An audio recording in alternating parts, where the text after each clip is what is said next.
Kerajaan Katolik pertama di Indonesia. Hai guys, gimana kabarnya? Indonesia tuh pernah punya kerajaan bercorak Katolik. Selama ini di pelajaran ilmu sejarah di sekolah, kita selalu dikenalkan dengan kerajaan bercorak Hindu, Buddha, dan Islam. Padahal Indonesia juga punya satu-satunya kerajaan bercorak Katolik pertama dan terakhir.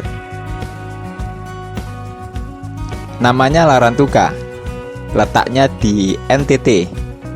Gak banyak yang tahu tentang Larantuka, bahkan termasuk masyarakat NTT sendiri. Ya mungkin karena nggak pernah diajarkan di sekolah-sekolah. Larantuka awalnya dipengaruhi oleh sistem dari Majapahit yang bercorak Hindu-Buddha. Kemudian berubah menjadi kerajaan Katolik pertama di Nusantara setelah mendapat pengaruh besar dari kolonialis Portugis. Kerajaan Larantuka yang bercorak Katolik ini berdiri setelah era kerajaan Majapahit runtuh.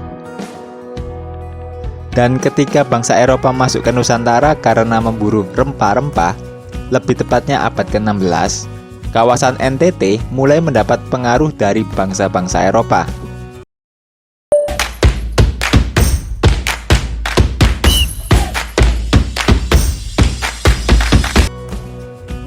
Pada mulanya, kerajaan Larantuka didirikan oleh Patigolo Arakian dan Ratu Watuwele, yakni pasangan suami istri yang tinggal dari wilayah Flores. Watuwele diyakini sebagai keturunan langsung dari suku Ile, yang merupakan suku asli wilayah Nusa Tenggara Timur yang dikeramatkan. Sedangkan Patigalo Arakian merupakan peranakan Timor dan Jawa.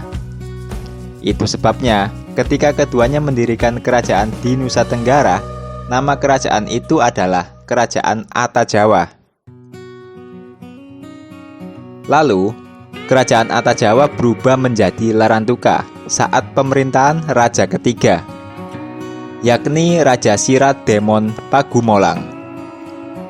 Pada masa ini, sistem pemerintahan sudah lebih teratur dan diyakini sebagai fondasi awal pemerintahan kerajaan yang sesungguhnya.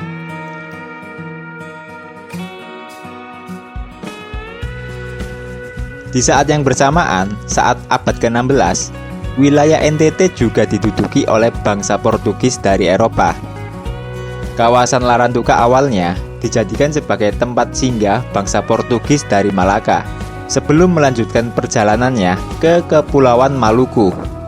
Sampai akhirnya bangsa Portugis mulai berpindah yang dulunya berpos di Malaka. Pasca kekalahan perang dengan Malaka, lama-kelamaan masyarakat Portugis mulai berkembang di kawasan NTT.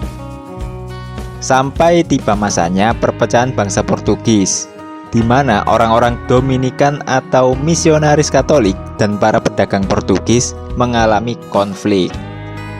Sampai akhirnya Belanda datang, lalu mengusir kalangan Dominikan dari Portugis tersebut.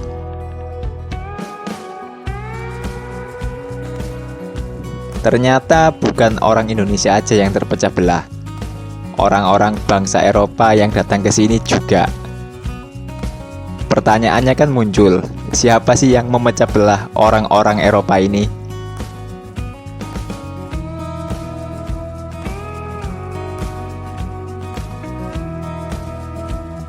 Disinilah awal mula dikenalnya agama Katolik oleh masyarakat Larantuka. Namun, bangsa Portugis menemukan banyak hasil bumi yang sangat disegani oleh orang-orang Eropa. Salah satunya adalah kayu cendana. Lalu mereka pun membangun koloninya di kawasan Nusa Tenggara setelah sebelumnya kaum pedagang dan Dominikan bersatu. Baru disinilah Larantuka mendapat pengaruh budaya Portugis yang cukup kental, termasuk mengubah sistem kerajaannya menjadi bercorak Katolik.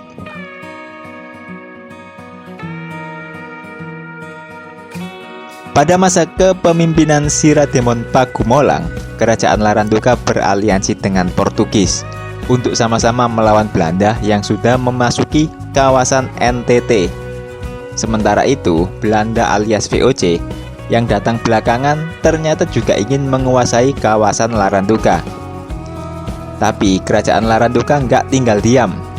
Perlawanan Larantuka dan Portugis sebagai aliansi berakhir pada abad ke-17 dengan hasil kemenangan untuk Belanda. Yang berarti Portugis terpaksa harus menyerahkan wilayah Flores termasuk kerajaan Larantuka pada pihak Belanda. Oh ya, ngomong-ngomong tentang sistem kerajaan yang bercorak Katolik, kerajaan ini adalah yang paling unik di antara yang pernah berdiri di Nusantara. Karena pemerintahan tertinggi nggak dipimpin oleh seorang raja, melainkan Bunda Maria sebagai Rena atau Ratu. Raja di kerajaan Larantuka hanya merupakan wakil dan abdi dari Bunda Maria. Jadi sekitar tahun 1665, Raja Ola Adobala dibaptis dengan nama Don Francisco Ola Adobala Dias Vieira de Coutinho. Secara ritual, ia memprakarsai upacara penyerahan tongkat kerajaan berkepala emas kepada patung Tuan Ma, atau sebutan lain bagi Bunda Maria, Reina Rosari. Hal itu sebagai lambang bahwa Larantuka sepenuhnya menjadi kota Rena atau kota Ratu Bunda Maria. Dan para raja adalah wakil dari abdi dari Bunda Maria, Reina Rosari. Baru tanggal 18 September 1886, tepatnya Raja ke-10 Larantuka, yaitu Raja Don Lorenzo Yucineno II, menobatkan Bunda Maria sebagai Ratu Larantuka.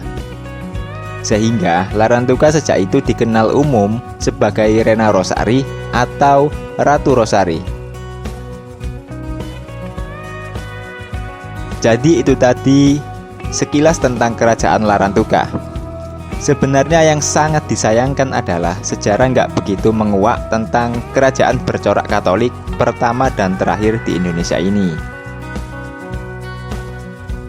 Dan seiring berkembangnya zaman, sejarah Larantuka mulai terlupakan.